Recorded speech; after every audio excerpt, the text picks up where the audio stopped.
And we are live. We are back on the air. Thank you, everybody, for watching Virtual Design Master here. We have come again to an amazing crowd of technologists, a great community, and we're here to talk about challenge number 2. This is, we're well into the event now. We've seen a lot of stuff already happen. And for those folks who followed along online, of course, at virtualdesignmaster.io, you can watch right now on the live page, which if you go to the live trigger on top. I would be remiss if I didn't, of course, open up. I want to thank all the folks that contribute to this, especially our sponsors this year. As we announced on our special Q&A 2 days ago, we had another sponsor come in with a grand prize sponsorship. So our 2 leading sponsors this year are VM Turbo for a $1,000 first place prize. The VMUG organization, so if you know them as My VMUG, hopefully you get a chance to attend one very soon. In fact, I'll be at the Indy VMUG in a week and a half. So VMUG is also put towards the top tier prize, $1,000. We have Jason Langer, who Jason's a great supporter of the community. He's put together a $400 value prize. We have Timothy Patterson, a former Virtual Design Master champion, in fact, a $200 AWS credit, and mentoring towards the AWS Solutions Architect Professional exam. Stephen Villuin, again, another Virtual Design Master champion who's come back to help sponsor by offering a Pluralsight subscription, as well as a fun family prize, which is going to be something along the lines of a dinner or a night out or something for somebody, because being a Virtual Design Master means you've got to have a lot of people behind you. We have Kudzo, a really amazing social platform which is helping to support Virtual Design Master and a lot of technologists that are bloggers around us. James Brown, of course, gave our $150 Amazon gift card last week to Katerina Wagnerova. So thank you again, James. Also another Virtual Design Master alumni. And in fact, if you've noticed, we've got a few less people. A couple people are going to come on later. Unfortunately, we have to lead to say that we did lose one person due to time constraints. So Kellen Dam was unfortunately not able to come forward with us into the 3rd challenge. So Kellen has sent his best to the team, and he wants to thank everybody. And thank you to Kellen for coming along. He had a really, really interesting challenge the first time around. So because we now have 8 competitors, that leads me to Brian Sewer. So Brian is a great guy, great writer. And in fact, he has written a book called Architecting EUC Solutions. And since we actually do have 8 members left in the active competition right now, everybody who's still an active member is going to receive a copy of Brian's book. So we'll take care of all the arrangements with Brian. So again, thank you to Brian, and thank you to the entire community for all the work you've done. Alrighty, I'm done all my stuff. So let's get on to the real good things. We are going to talk about Challenge 2. Renee couldn't join us today, so Melissa, if you want to lead with maybe what Renee had on thoughts on the challenge. Yeah, so unfortunately, Renee, you can find him on Twitter at VCDX133 and on his website at VCDX133.com. He couldn't join us tonight, but he did send us some thoughts about the challenge, which are really good for people to think about, as they developed as an architect, whether it be for customers, for a new design you're proposing for them, for your own organization, or, if you're heading towards one of those elite architect certifications. So first of all, he says that the candidates should be linking their design decisions back to the requirements of the challenge. So when we make a design, we don't do things for the fun of doing them. We have reasons, and everything really needs to come back to the requirements, which are usually derived from some sort of business problem an organization is facing. People aren't necessarily covering the challenge from a people, process, and technology perspective. Remember, it's not just about the toys we play with. We have to worry about the people that have to run them and the processes, for support, for management, for installation, all those things that people are doing on a daily basis. Some people did actually cover people. Katrina got a shout out for covering the people aspect, so great job there. Describing zones of trust and the defense in depth architecture to protect each zone of the solution. No one mentioned a DMZ, which Renee found very interesting. And also, a few people took advantage of using NSXV in the latest challenge, and he didn't see any mention of microsegmentation or using the NSX API for advanced security use cases. So you guys might want to mull on that as your defenses come up. And Stanislav, good move on at least mentoring one OODA as a methodology. So Renee couldn't join us tonight, but he'll be back next week to grill you all on the hot seat. Don't worry. Excellent. Now, of course, Angelo, we'll pick it up from here. Angelo, if you want to introduce our two live judges, and then Angelo will also sprinkle in a couple of questions as well. So, with that, take it away, Angelo. Yes, thanks, Eric. Good to see everyone. I know the past week has been tough for folks. A lot of exchanges on the Slack channel and on Twitter. So great to. Hopefully, everyone's got their questions answered. And here we go. Great to see Edward back. How are you doing, Edward? I am doing fine. Good. You ready to grill these folks? Oh, I had some questions I've stacked up. Just a few. Good stuff. And Brian, good to see you. How are you doing? Doing good. Ready to go. Good stuff. So, folks, last week we gave you 90 seconds to sort of sum up your design. This week you're going to have 60 seconds. So we want you to get really crisp in your explanation of some of the choices you made in your design. So with that, I think we'll get started. So. Many of you already saw the order, and some got worried, some weren't, but we'll start with Val. So you have 60 seconds to explain your design choices starting now. Okay, hi, good night everyone. And this challenge was very difficult and made me think out of the box because I'm not working with security in my daily basis. And one thing I have to say is humans are the weakest point in the security chain. To my opinion, all that happens happens because of the human faults. And I came up with a design with that in mind, and I've created something. To me, all the data was based in Moon and not on Earth. So we had some CM software and some log software collecting logs from all the data centers based in Moon, and with that we could identify who was the attacker, what he did, and what was the strength of his damage. And good. Also, I'm gonna cut you off there. Your minute came sooner than you thought. I think so. Good job on the explanation. Brian, any comments or questions? Well, I'm going to ask the kind of the top question here. Everyone seems to be jumping out at it. If you don't have control of the data center, how can you implement security within it? Okay. As I write in the document, the CN and all the softwares they are already implemented, and the attack happened on Earth. Okay, I assume that was my assumption. The attack had happened in Earth, and from Moon I could at least receive all the logs and identify. From where the attack was going to happen and what the attacker did and everything. You can pull some of the results, but gaining control, that's another story. But the document didn't, the document didn't say that I lost control. Both me and the attacker had the control. Yes and no.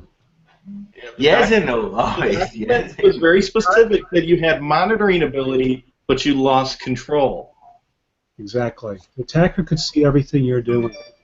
And any type of security measure that you place on Earth, he could actually counteract in real time. Remember, from the Moon to the Earth is a 1.3 second delay. Okay. So he has 1.3 seconds to hit every command you do. Now, this guy, we told you, is sitting at the basement of the supernap. Because he's sitting at the basement of the supernap, he has more compute power than you do. Absolutely more. He can do things automated that you could only dream of in real time compared to your 1.3 second delay. Okay, so there's some interesting things there that you got to think about with timing. He could defeat any measures you make because he can see everything you are doing. He is literally electronically in your data center. He's not physically there. He's electronically there. Okay. Edward, do you have any those were good comments. Any specific questions for Val? Yeah, Val, your design was based on vSphere, if I remember correctly, right? Yes. Okay. Now, I'm going to say one comment. Nowhere in your original design did you mention any SIM or logging, so I have two questions. Okay. You just said you had SIM and logging. How much disk space do you need to log everything that's inside of your environment? How much would you have to grow your data center to accommodate all that logging? Okay. That's a good question. Thank you. My permanent design was built in, having in mind all the data needed to accommodate that amount of log. I don't have numbers to give to you, but the design in the previous design was thinking and made to accommodate that design, and I can grow up with Okay. and I can grow up the Now, unfortunately, we can only go by what you wrote. okay. When I look at your original design, that wasn't there. When I look at your new design, everything there is exactly what I kind of expected. Okay. That's a starting point. That should have been there from the beginning. That's like a day zero thing, not a day two, which is really what this is. The other question I have then is how many trust zones? Hiromi, start over there. Sorry, I didn't heard you. No, it's all right. How many trust zones are in a hypervisor? Sorry, I didn't. How many security zones exist within inside of vSphere today? Hiromi. With vSphere. Okay, I cannot answer your question. I don't know. You don't know, okay? I'm going to ask the entire panel. Does anybody know the answer to that? Think about it, because I'm going to ask everybody. It's important. Good. Thanks, Val. You're off the hot seat, so good job. Great job, Val. Thank you. Yeah. I'll keep watching here. Yeah, you can keep watching at virtualdesignmaster.io/live.html. I got to say one thing about Val's write-up. It was actually the story was very good. Mm-hmm. So you got to think about thinking like that. That was a very good, well put together story. But it was still missing a few basic things. Right. So kudos to Val. Yes. Okay, we are going to jump to Stalin. How are you? So far, so good. So far, so good. I like that. A lot of confidence going into this. Okay, my friend, I'm going to give you 60 seconds to explain your design choices starting now. Good evening, everyone. So basically, Skyfalls, the security and infrastructure company that put together the infrastructure for the data center on Earth and on the Moon, has been hired again by the billionaire company to basically work on the security breaches that has been found inside the data center on Earth. So the recommendation that the company has basically done is to create at the compute level, the company is going to basically convert all the physical servers to be booting from a good image. That's basically the first thing that we're going to do at the at the server level. All the servers are going to be booting off from a gold image, depending on the server type. Each server will be basically booting from a non-routable network that is going to be only available for the servers to be boot. Then at the network level, we're going to replace all the firewalls, the physical firewalls that are at the data center. That's one of the recommendations. We're going to basically create a double hop DMZ zone in order for us to basically prevent external unauthorized traffic. And time is up. Wow. Time is up. Good job, boy. How many people thought they were listening to that at like 2 times speed? That was great. That was great. You almost got it in there. Brian, any comments or questions for Stalin? Two. You brought up 30 minutes. You're scanning your database cluster for changes. That's a pretty big window. It is. The reason why I basically say 30 minutes is because I wanted to generate enough traffic in order for me to do comparisons between all 6 logs and new 6 logs. So the software that basically the company has developed is going to scan the data that is going to be stored in the SQL database. So it will give enough time in order for them to basically check to see if something has been compromised or not has been compromised. But yes, 30 minutes is basically something that is a little bit conservative. We can basically reduce it just to make it more proactive. Okay, but what's your impact on performance by doing that? Well, let's say as an example, if you reduce the time that the logs are going to be basically scanned, your performance is going to be impacted. You have to basically add more more compute resources in order for you to develop a 6 log in order for the software to be able to be powerful enough to support the amount of logs that has to be basically compared. Okay, thank you. Thank you. Great. Edward, any questions, comments for Stalin? Well, a few. From where are you putting in this gold image? Where are you running this? Basically, the gold image is going to be placed in an infrastructure that is basically parallel to the server infrastructure. So how are you going to get that infrastructure there? I'm sorry? How are you going to get that infrastructure there? Remember, you don't have anything. The infrastructure is going to be basically built at the data center. We are basically Skyfalls is recommending that to run a parallel network where the image is going to be basically created. That image is going to be exported out and then put inside Pixie servers that will allow the servers to boot from. The image itself is going to be separate from the production network or the production servers in order for us to eliminate the contact of basically access of the bad person or the culprit that is affecting that is attacking the data set. Okay, what happens if I didn't attack the operating system? I actually gained access to the Humanity Link web servers, and I actually got access to the software stack and didn't change it, just used it. How would you detect that? Well, let's say as an example, if in order for us to attack that particular situation, if the application binary code is static and it's not changing, only the data that is manipulating, we can basically compare the bits of the binary application itself just to make sure that changes have been made. So something that we yes. No changes to the app. Okay. I got in by actually somebody's weak password. I log in and act as them. So you can't tell the difference. There's no way all the way down to the database it'll look normal.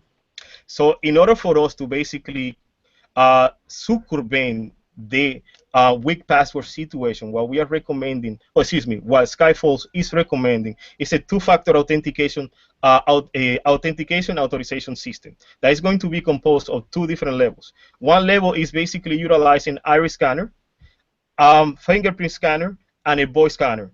And the second authentication factor will be a chip that is going to be injected in everyone's forearm in order for them to authenticate to the system. That's a way for us, or for Skyfalls, to basically eliminate people from accessing the system utilizing a weak password. Considering he's already in your data center, you can actually defeat all of those. That is correct. And that's a good question. In order for us to basically attack that situation, we have to the software itself will be scanning the databases where the information is stored every 30 minutes, but it can be basically reduced in order for us to basically look for weak points. All right. Great. Stalin, Renee had a question for you. I'm just going to read it. Why would you replace the physical firewalls? The reason why I will replace the physical firewalls is it's an understanding that it was explained by the security team of the data center that they don't know where the infiltration has come up. So what we are doing is we are recommending a stronger firewalls that are going to be set up in a 2 DMZ zone. So the configuration of the firewalls is going to be unique, and it's going to be only available to the Skyfall security team. And the Skyfall security team will be the only people that will make changes to the firewalls. Okay, well, you won't get any challenges from me. So I do have one more question. How many trust zones are inside of VMware vSphere with vSAN? I'm sorry, can you repeat your question? I couldn't hear. How many security zones exist within inside of VMware vSphere with vSAN? Well, let's say as an example, there is by default. No, this is not an example. There is an exact number. So what are they? From the top of my head, I don't remember. Okay. that's all right. Good. I think at the end of this we'll find out from Edward either way. So thank you so much, Stalin. You're off the hot seat. I think we're all going to get punished at the end. Continue watching as we go through the rest of the competitors. So thank you. Thank you.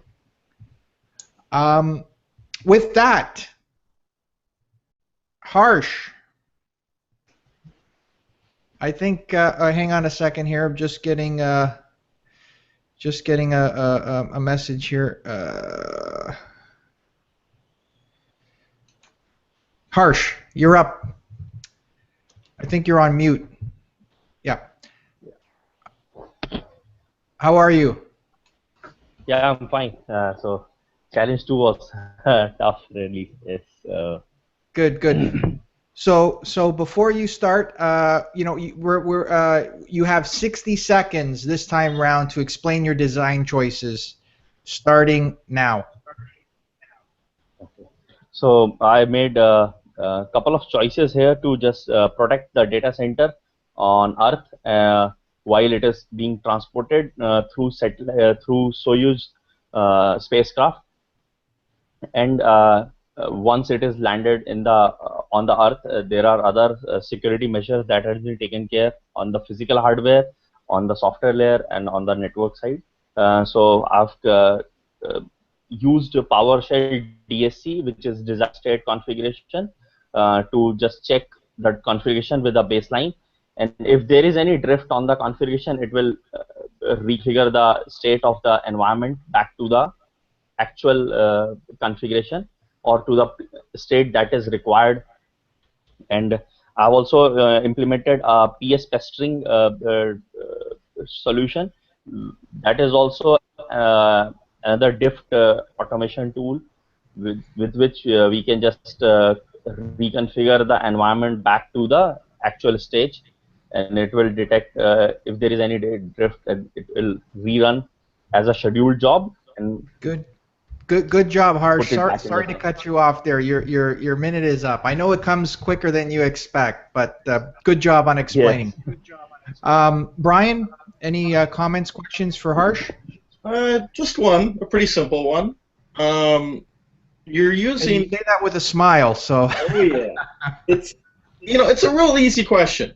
You're using a unsupported piece of software, VMware Fling, to do OS hardening.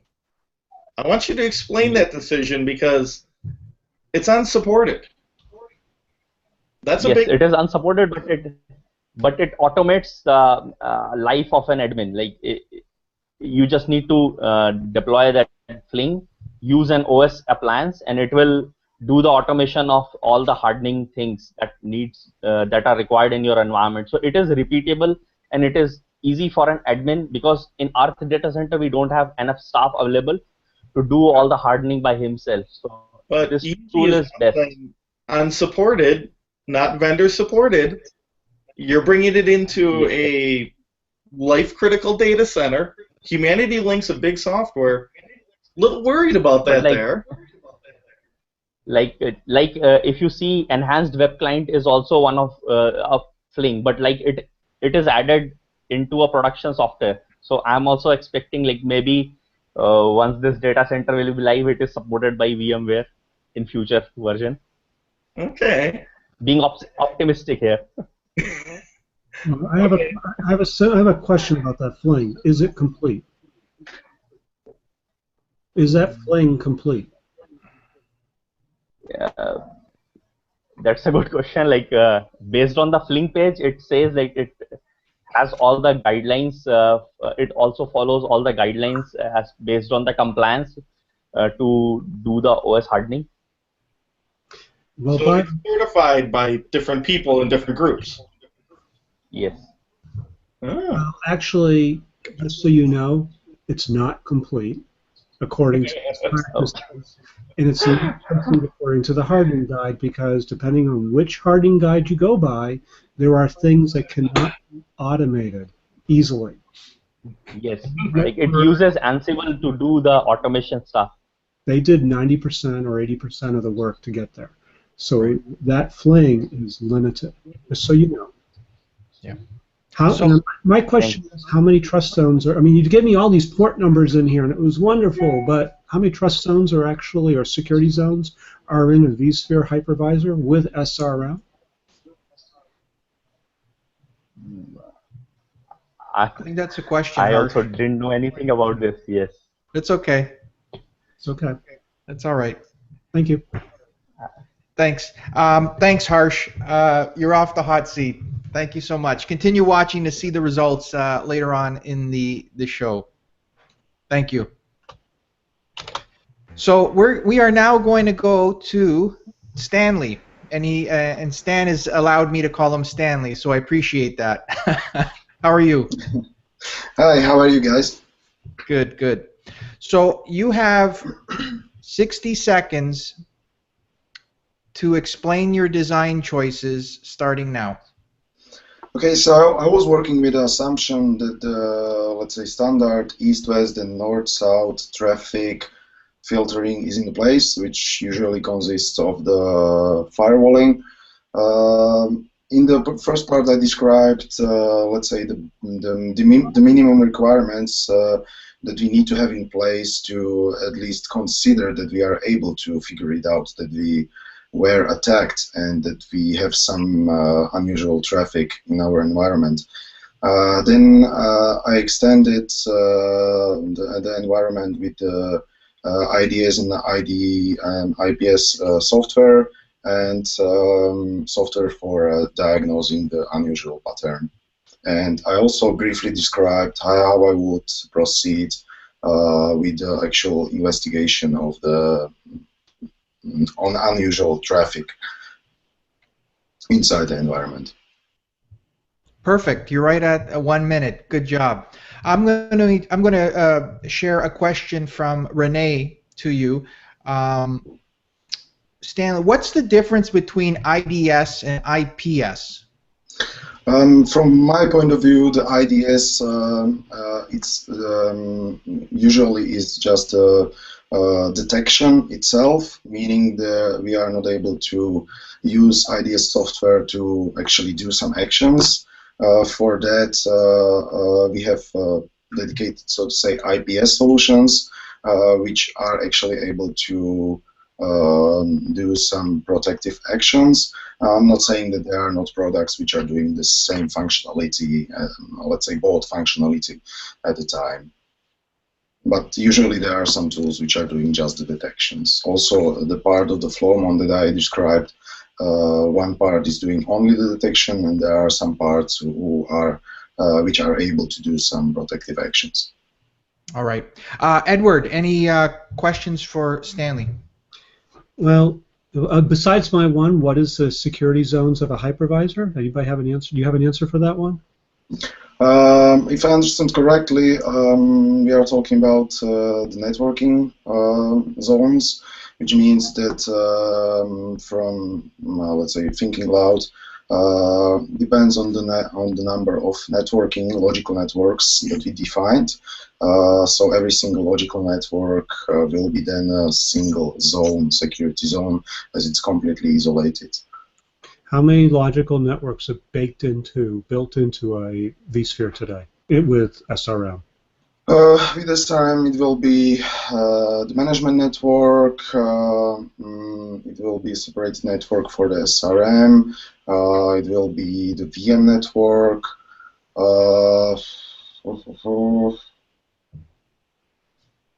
I think that's what I have in my mind right now. So at least 3. How do you protect the management network from everything else? And the SRM network from everything else?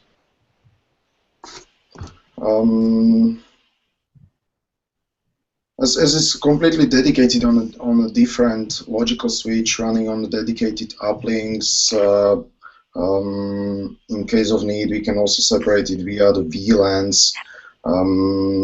I would say it would be logical and a physical separation, which will be the basic protection way. Now, logical separation is VLANs, right? Is VLANs a security construct?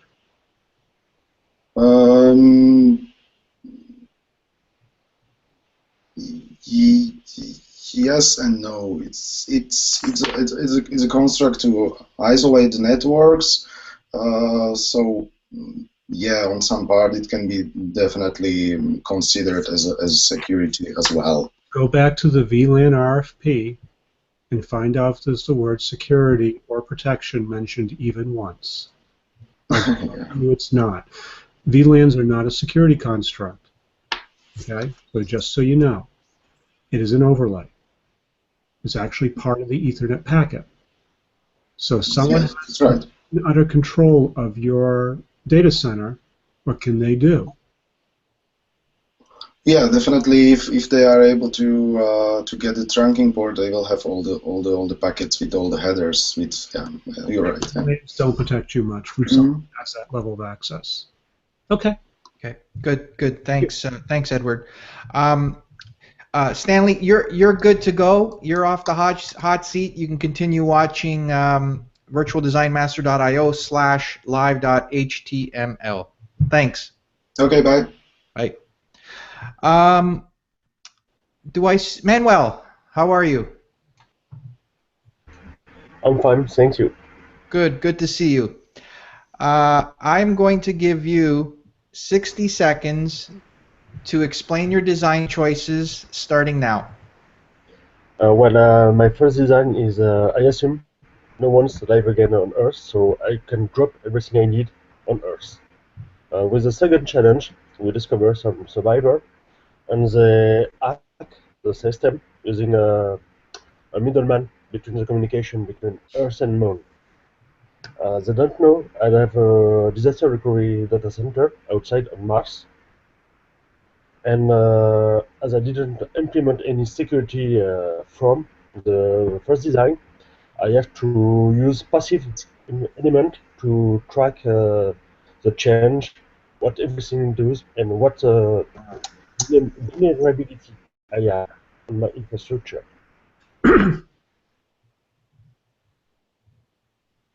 Good stuff. 49 seconds. Good job. Brian, any comments, questions for Manuel? Okay, you brought up the fact that you wanted to, when you go to clean up a system, you want to automate it. And you want to take care of everything at once. What are you planning on using for that doesn't have an additional risk involved? Can you just repeat? I want to be sure from my understanding. If you're looking to automate, in your piece, you talked about automating to clean up the system. Do everything in one shot, hardening, deploying agents, everything else. You talk about doing it, you just mentioned scripting or vRealize. What are you going to do to make sure that's not used against you? Because again, you don't have control of your data center. Somebody else does. Somebody's looking over your shoulder. Yes, but at the same time, I can see what is due too, because I know. So with the passive elements, I can see what is doing by modify some script or anything, and I can how to say that. Yeah, take your time, Manuel. Take your time. The first part was to analyze and track its change. The second time is to answer to the intruder. So I push one wave everything, hardening, equalizing.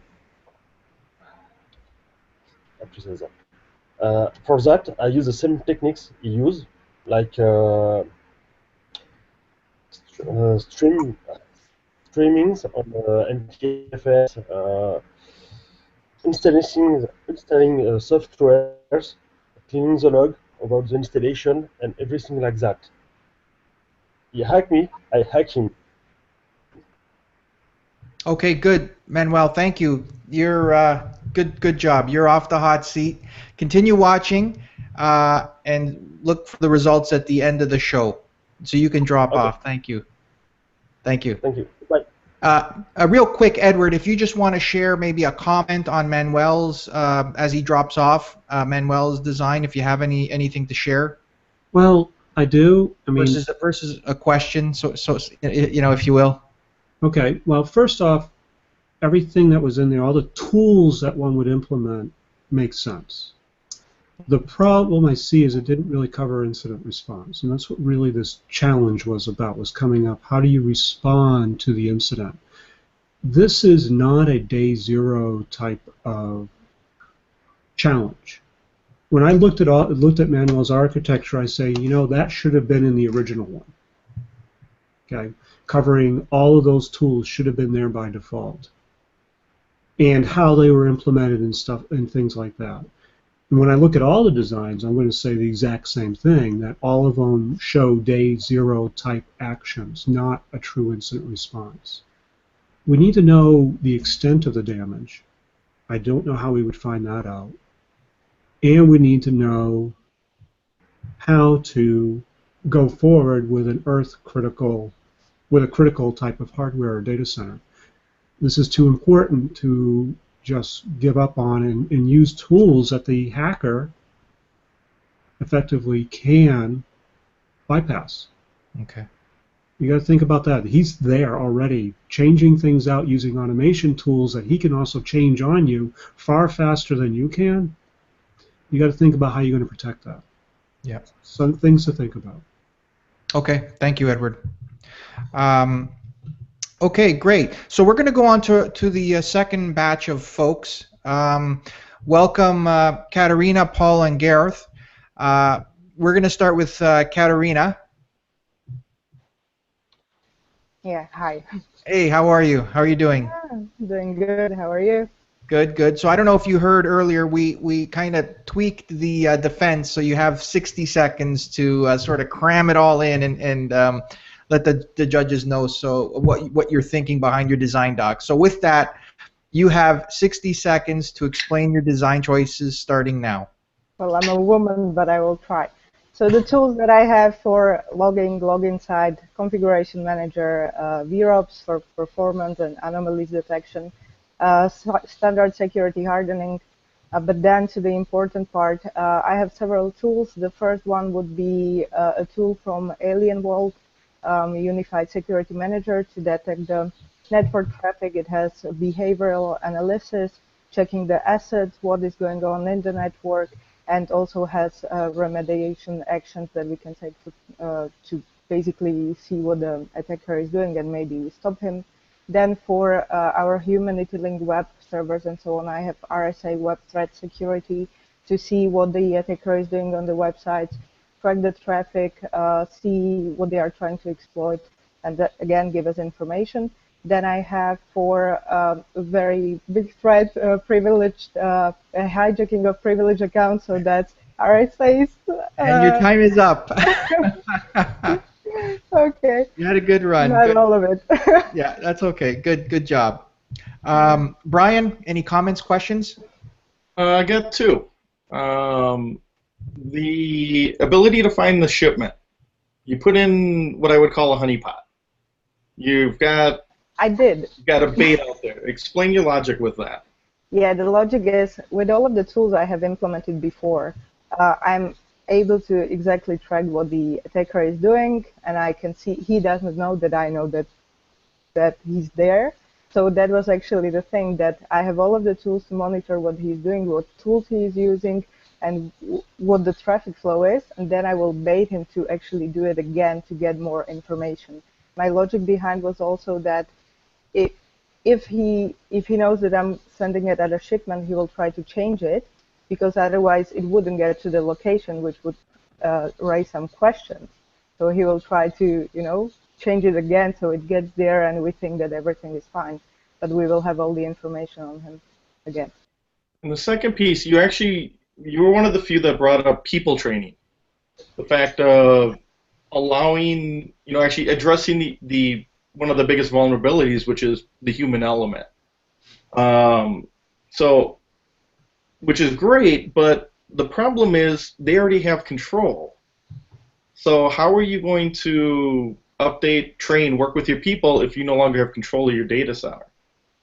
Can you still get to them? You can monitor your equipment. Well, I was assuming that the people are, let's say, on the moon, because the Earth data center, we were not really sure. Well, we know where it was sent, but that we don't have people there. So I was just assuming that we have them with us on the moon and access to them, and we can actually train them, which would be something, let's say, in person, so we are not really using any tools. The reason I bring it up, if you have an isolated data center, you may have people down there that don't know what are going on, and we all know when people are left to their own devices, they can go a little insane. Yeah. Thank you. Thanks. Edward, question for Katerina?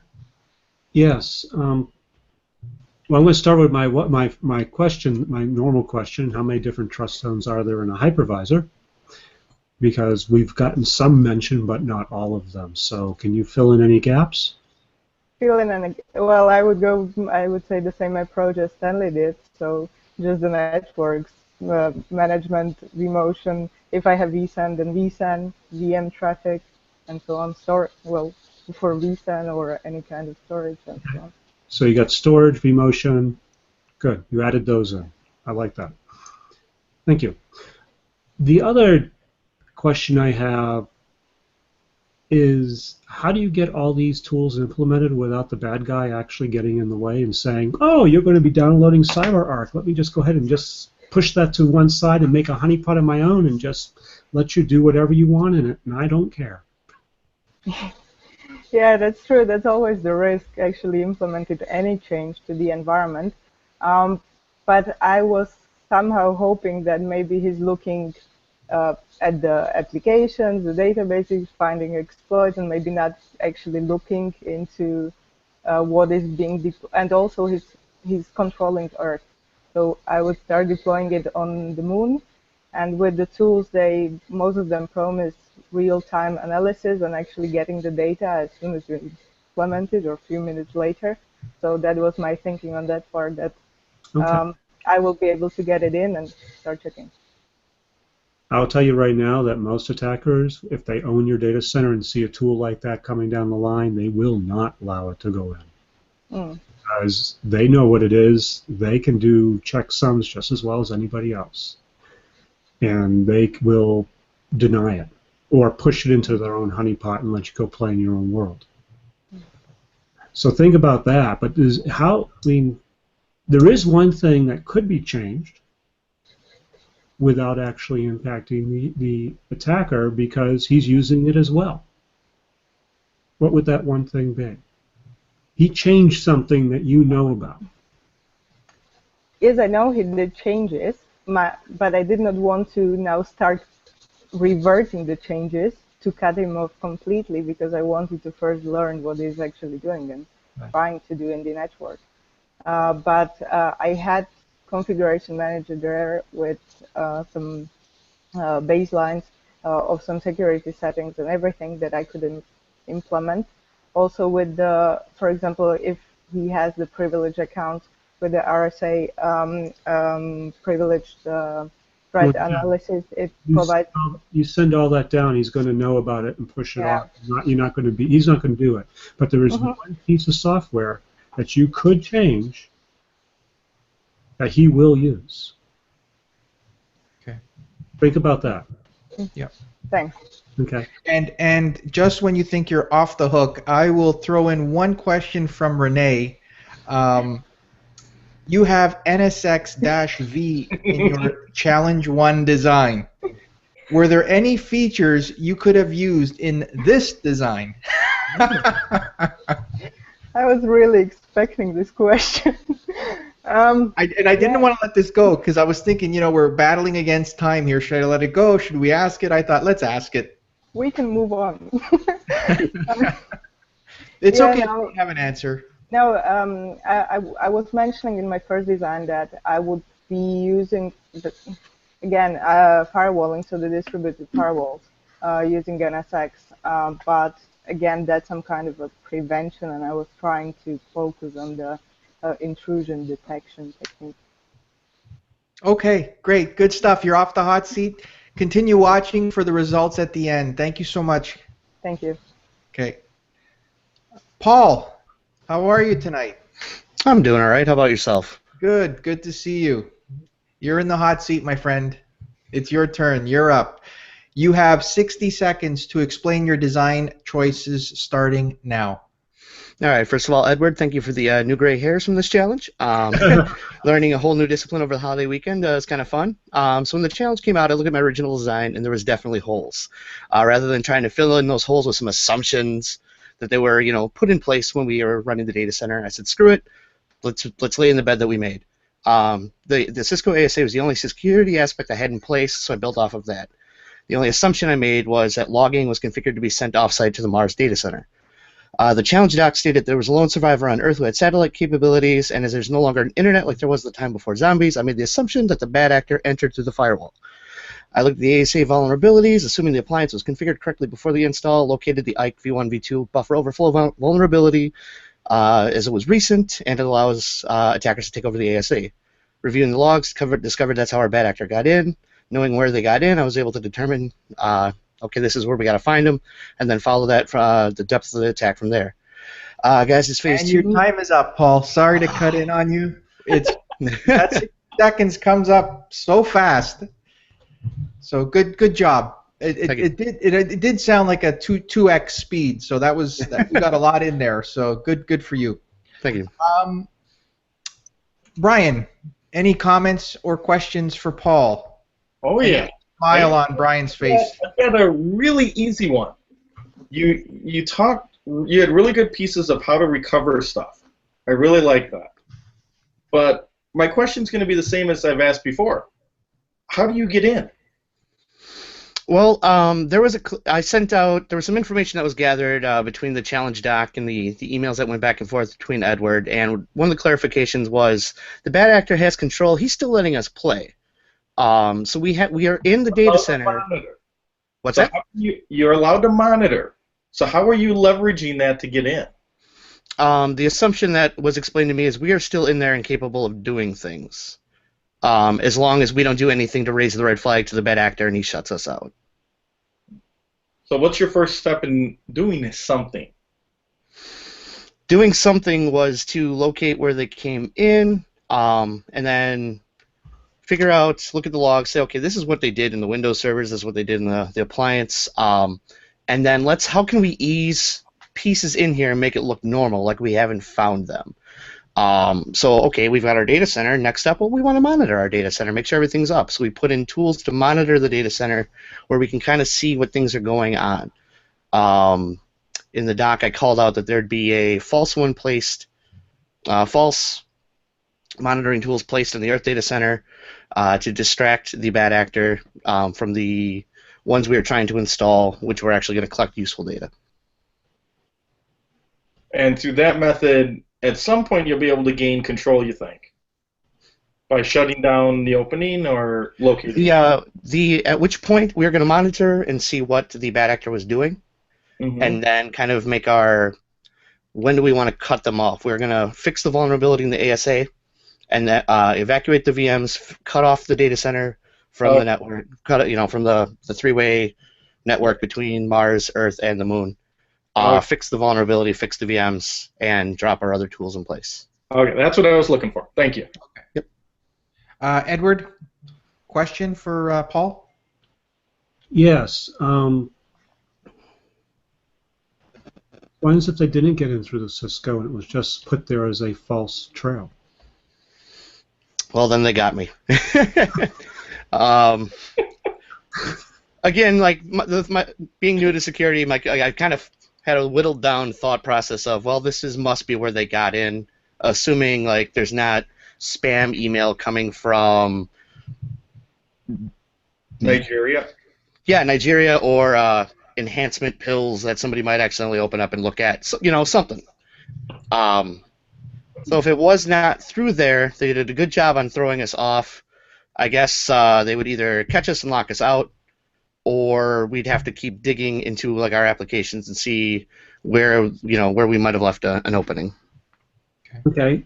Now the other question is, you said you're going to do some things with the bad actor for landing site. So you're going to be sending what?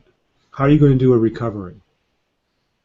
So you tell me how I'm doing recovery in your article, but you don't tell me how you what discovered the extent of the attack. What is the extent of the damage already done? Remember, this is not a day 0. This is a day 2, 3, 4, 30. This has been going on for a while. So how would you discover the extent of the existing damage? The best effort we'd have without having tools in place to begin with, just kind of analyze the existing servers against ones that we know are healthy. Try to take a look at some of the settings that might have changed. Okay. Good. Thanks, Paul. Paul, stay on the line. Don't drop off. We want to give Gareth here, some company as he sweats out his selection. So stay on. How you doing, buddy? Gareth? Hi everyone. Yeah, I'm doing well, thank you. Got a bit of a cold, but other than that, doing well. Good stuff. So you have 60 seconds to explain your design choices starting now. My design started off in a mild panic, just like any other business would if they saw a security vulnerability. It's made me really appreciate that everywhere, even in most infrastructure today, security is like Swiss cheese. Unless you've got a governmental system, there are going to be holes. Be this people, be it tech, be it vulnerabilities in software. Even reading white papers on certain software, you realize they all skirt over security, be it SharePoint, VMware, anything. Everywhere, everyone's too scared to, dare I say, challenge the elephant in the room, really. Good job. 41 seconds. Nice. Brian, any questions? Yeah. One of the things you mentioned in your design doc was adherence to a lot of standards, PCI, ITIL. So it's a two-parter here. One, how are you going to find the staff to do that? So again, humanities, not a lot left. Number two, a lot of those standards, shall we say, tend to drastically have an impact on what I would call production. And, Humanity Link, pretty critical, people are getting eaten. I got some concerns there. So, please. No, I could completely understand that. That's why I kind of did try and briefly put into my document. We can't do it just yet because, first reason, we don't want the bad actor, or rather bad actors, to know we're onto them. We're already still making an assumption it's one person. I think it's a very, very naive thing to think it's one person. Taking down a whole data center as one person is impressive. I would tip my hat to them. But I've worked in these kind of environments with, PCI and higher kind of SOC-rated things. If implemented well and they are thought out well, code can still be released. Things can still happen. But one of the byproducts is everything is monitored to the nth degree. So you have more data available. That is, once you have a PCI network I worked on, colleague made a change, and within minutes I remembered they made that change because I saw the change log. So although a lot of people find these policies and standards a hindrance, in the long run they can provide you a lot more meaningful information. And by the way, there's usually a big red button in a data center that you push and just brings the whole thing down in one shot. But that's another story for another day. Yeah. There have been instances of maybe a lockdown button, but it goes back to our same thing. We don't want to lose the Earth-based data center at the moment. We want to play their game. We want to start monitoring what they're doing. We want to wait for them to trip up. Really, the one thing all the judges stress is we don't want to lose the data center, and at the moment we're actually in a better position than them. They don't know we know that they're there. I think this was more, we want to gather some more information. Is this 1, 2, 10 people? You know, Yeah. what is the extent of, you said, even in the question, what is the extent of the damage? Are we just thinking one person, one data center, or are we actually one of few people who aren't compromised? Right. So we're getting close to the end of the show. Edward, any comments? Well, yes. Now, but how would you find the extent of the damage? Yeah, Give me at least a thought process. Well, this is what made me think back to my original. I didn't really cater for much of that. You know, I didn't look too much into change management and also even monitoring some of those changes. Yes, there are some tools that I've got there, but in my original design, I didn't configure them. You know, unless our interiors come in and used all the automation tools against me, he might have been doing this manually. You know, we have Humanity Link software. If that's provided by a third party, how are we releasing that? How are we changing that? You know, we really don't know. Well, actually, you do. You know that the order was changed and the transshipment was changed. Right? Could you not use that knowledge to scan all orders for the same transshipment change and then find the extent of the damage at least to that location? Well, I alluded to part of that in my document is, you know, I noticed my shipment had changed. I tried doing a bit of analysis. I looked at the address, and this is why I've gone back to my thing. I think we need to watch a bit more what this bad actor is doing. Can we get more data out of them? We can look through some of the results. We know, as I alluded as well, we have a list of what we assume where the endpoints were going to be. We can scan that against our outputs, but then again, we're still missing one potential vital piece of information we still haven't checked. Are the printed manifests sticking to the box? Are they correct? We still haven't gone and found that out. You know, I think we still need to do a bit more digging, grabbing some more information, and seeing how often this has happened. Okay. Now, you mentioned a lot of the stuff was not configured, and that you're going to add all this stuff back in. When do you plan on adding it all back in? Remember, he has control. You're not going to wrest control from him. You're going to watch him. But how can you watch him when you don't have the tools in place? Yeah, I think in my paper I alluded to a few tools that I found myself. I thought, well, if I was in this position and I don't want anyone finding out what I'm doing, I was trying to find a lot of free tools out there that were merely reading the information back, displaying it to me, and dare I say, then covering up my own tracks. You know, as you said, we still have monitoring capability. The file servers stuff is still being dropped on those file servers. Can we find out, you know, a thing not adding up? You know, one of the things I came on is someone using someone else's account? Can we start tracking back and using some of the human element stages and going, you know, who's in that room at the time? Is Joe Bloggs, Jane, and Timmy in there, or is actually someone else in that room? Can we go back just a little bit and just see if anyone's not using their logins or tools correctly? Okay. Now, one thing to consider is that you have a 1.3 second delay between Earth and Moon. Gives you a long time to set up some things on the Moon that will not be on Earth. And you can actually use that delay to capture even more data. Okay. Think about what you can do in your secondary mirrored data center by adding in a non-mirrored area that could start looking at all those, put it in all those logging tools, but on the other side. Will that help you with any way? You do have some capability there, and you have a 1.3 second delay to play with. Okay. Okay, great. Thank you, Edward. Thank you, Brian. Stay on the line. I'm going to hand it back over to Eric, and we'll close out the show, and we'll get the results. Yeah, we had a lot we've learned. I think that the focus on this is around thinking, the way that we think. So we've done a great job on approaching things in a different way. Thank you again to Edward for much more. He's going to actually drop in a couple of quick thoughts as well.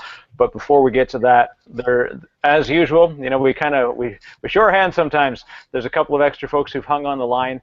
We want to put a special shout out to the two gentlemen who are still on here. Paul and Gareth are actually have been named as our top 2 designs for this one. So each of you are going to get a special $100 prize from the Virtual Design Master community as part of the top prize fund for this one round. So great work by everybody. And you know, I know we do have, we're at the hour. What we're going to do is we're just going to read through the fun part, and then we're also going to close out with some quick words from Edward to kind of give us some advice on how to deal with this in future. But with that, Melissa, it's just no fun coming at our challenge 2 without going to challenge 3. And then, of course, with that, we also have to announce that we are going to bring a couple of people. We can't bring everybody forward, and so there's a couple that we are going to not bring forward tonight. So first, with that, unfortunately, we are going to lose Manuel and Stanislav tonight. Everybody did a great job. We had great designs. It gets really tough to make decisions around who to you know, take off at each challenge.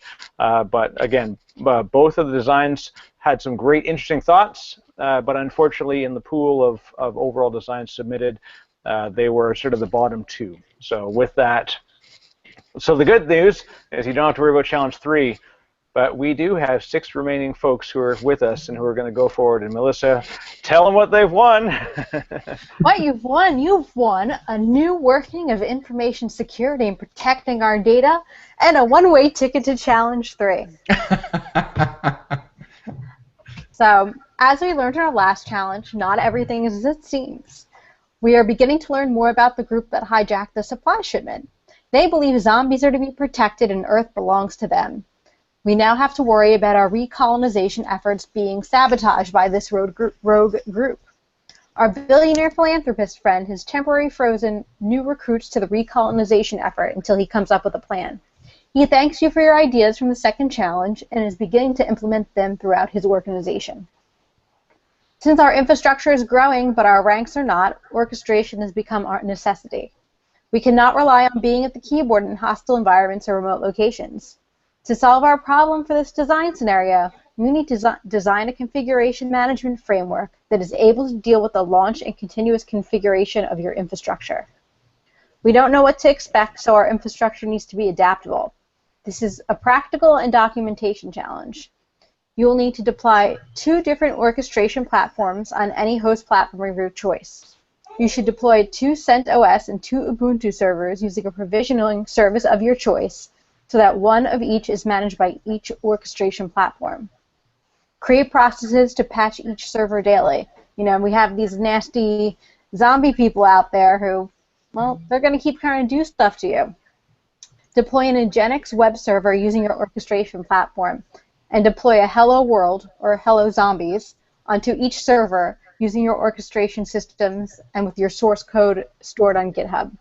Now, bonus, you know, if you want to integrate anything else into your deployment workflow, like security checks, build triggers, go for it. Share your code and build instructions, as well as a document detailing the infrastructure design. Having a video walkthrough of your working environment are also a bonus. Make sure you note any dependencies you have to be able to deploy your infrastructure. So, you know, the zombies, you know, these people we thought are our friends, but, you know, they like zombies more than they like people. So now we have to worry about all these different things. And, you know, orchestration and automation is really going to become key now to recolonize the Earth. There we go. Total silence, really, guys? No, exactly. Crickets. They're Spot on. That's everybody's brains just slowed down for a second because they just thought, oh my goodness, I've got a week to do this. So, but hey, Paul and Gareth have won something, so that's great. There we go. So, of course, you know, we do move on to our next challenge. It's going to be due on next Wednesday. We've actually shaved an hour. We gave you the extra day, but we took an hour back. We do have to give a little more time to our judges to evaluate things. So thank you to everybody for all the work done up to now. thank you again to Manuel, to Kellen, and to Stanislav, who unfortunately we couldn't bring forward. And thank you to all our sponsors. But for the last few moments, we are going to stay live. Edward, if you want to take a couple of minutes here and talk about your thoughts on this challenge and how you would have approached it and how everybody should think about it. All right. Now, one of the things that when we put together this challenge, I started thinking about the assumptions as well. And some of the things that you could assume, the attacker owns the data center. How is a mystery, but it's most likely not by satellite. And the reason being is satellite's slow. It takes a lot of time to get to a satellite from the Earth. So if he wants to stay performant, which he does, he will probably hack using some other mechanism like fiber. He could have directly connected something through your data center and you may not know it. The second one is the attacker survived the zombie apocalypse. He's probably not going to leave his bunker anytime soon because he doesn't want to be eaten by zombies either. So he's probably going to use some other helpers. Perhaps he converted some zombies to do all the heavy lifting, or he used robots. So think about how they would have gotten in. Space landings are easy to see and predict the location. So once the landing path is known, all you need to do is make sure he positioned his crew there beforehand. Okay? Only one other location on Earth was colonized. Why can't we drop? I mean, this is something we think about. Drop another DC, a hardened data center on another part of the globe. That's a tool that could have been used to wrest control back by saying, hey, don't use it anymore, or make it a big Trojan, a big honeypot, because I have control of this DC over in, well, if you dropped it in Chicago, I could put this in the steps of the Russian Alps, Russian steppes, and no one would be able to get to it. Think about that. You had other opportunities to do some really wild things, and since you got a billionaire friend, I'm sure you would want to get control back. Basically what it means is no barrier to colonizing another part of the world. Leave the other one there and colonize somewhere else. Break it off. The other thing is you got to think about is I asked this question as part of the questions is was there any other tool you could have used? Well, the Humanity Link software itself it should be updated pretty regularly. It's something that he's going to use because that's how he wants to get his shipments. So if you made a change to it to change the communication protocol, I'll guarantee you probably would want to leave that in there because he can't talk to the server, he can't get his goods.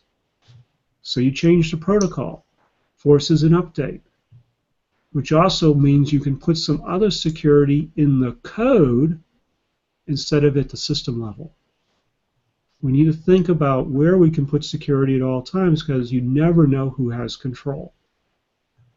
Code is a good place to start putting security, so now the developers need to get involved. And they should be involved. So security is, don't push it off on the security team. It's not just their job. It's everybody's job. All the developers, all the security personnel, all the IT personnel, and even the colonists. It is their responsibility. So you got to think wider than just the infrastructure.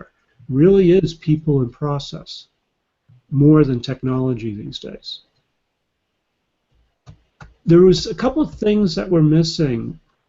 No one really mentioned physical protections in their designs, so when I was reading through and everybody's saying, well, I had a CCTV or something, I assumed it wasn't there because the original design didn't have it there.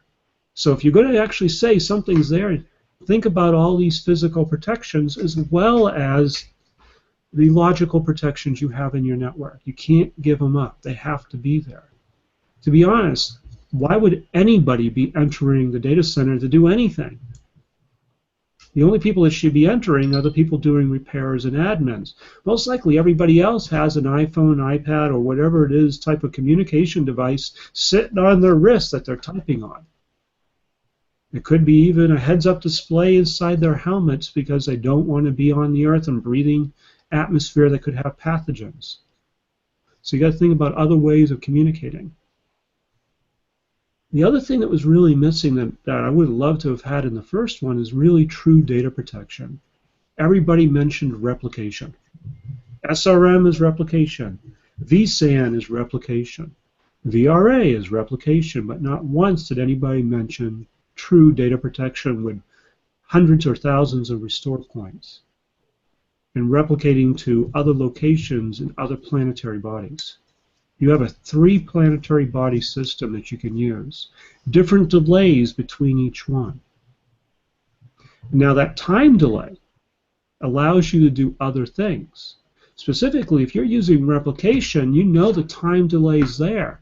You could have actually replicated to another place on the moon and built a giant honeypot and just let him replicate away. And then you'd be able to see exactly what he's doing. Because you have a 1.3 second delay. Believe me, with enough compute power, that is more than enough time to get anything done.